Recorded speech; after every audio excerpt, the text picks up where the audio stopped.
হাই friends, মোৰ YouTube চেনেললৈ আপোনাৰ সকলোকে স্বাগতম জনাইছোঁ। আজি মই লোকেল চিকেন ৰেচিপি এটা বনাবলৈ ওলাইছোঁ।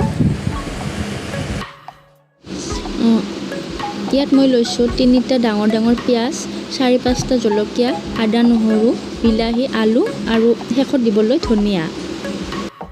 ইয়াত মই প্ৰায় আধা কিলোমান মাংস ভালদৰে ধুই ৰেডি কৰি লৈছোঁ। এতিয়া কেৰাহী এখনত পৰিমাণ অনুযায়ী মিঠাতেল দি দিলোঁ আৰু তেলখিনি গৰম হোৱাৰ পিছত পিঁয়াজ দি কিছু সময় লৰাই ভাজি থাকিব লাগিব।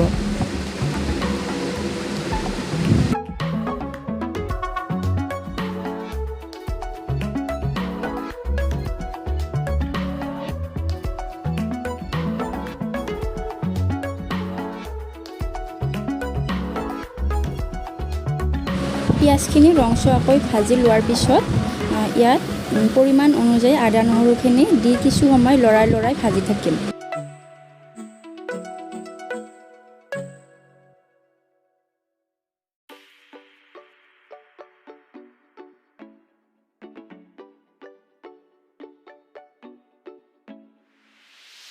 পিঁয়াজখিনি ভাজি হৈ গ'ল। এতিয়া ইয়াত ৰং গুড়া, নিমখ দি দিলোঁ।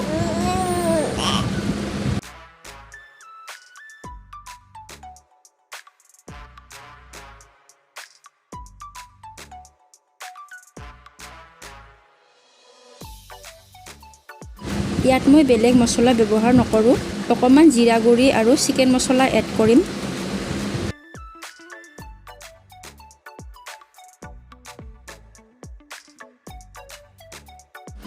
এতিয়া কিছু সময়ৰ বাবে মছলাখিনি ভালদৰে ভাজি থাকিব লাগিব।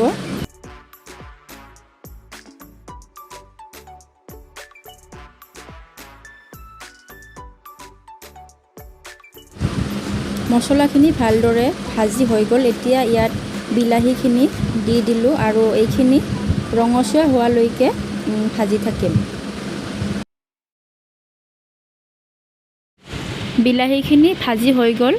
এতিয়া ইয়াত মাংসখিনি দি দিম।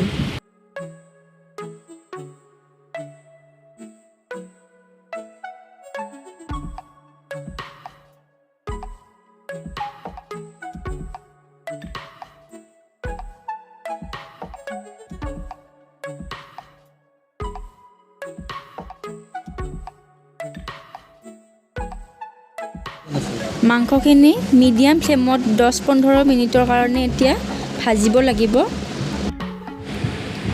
মাংসখিনি ভাজি হৈ গ'ল। এতিয়া ইয়াত কাটি থোৱা আলু আৰু জলকীয়াখিনি একেলগে এড কৰি দিলোঁ।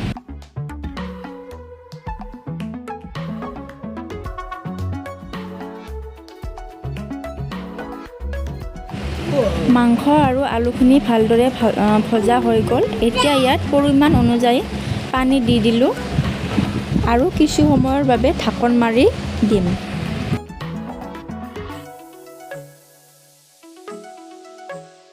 প্ৰায় 20 মিনিটমান ঢাকনি মৰাৰ পিছত এতিয়া ঢাকনিখন গুচাই ধনিয়া পাতখিনি এড কৰি দি দিলোঁ আৰু আমাৰ মাংস এতিয়া প্ৰায় ৰেডিয়ে হৈ গ'ল।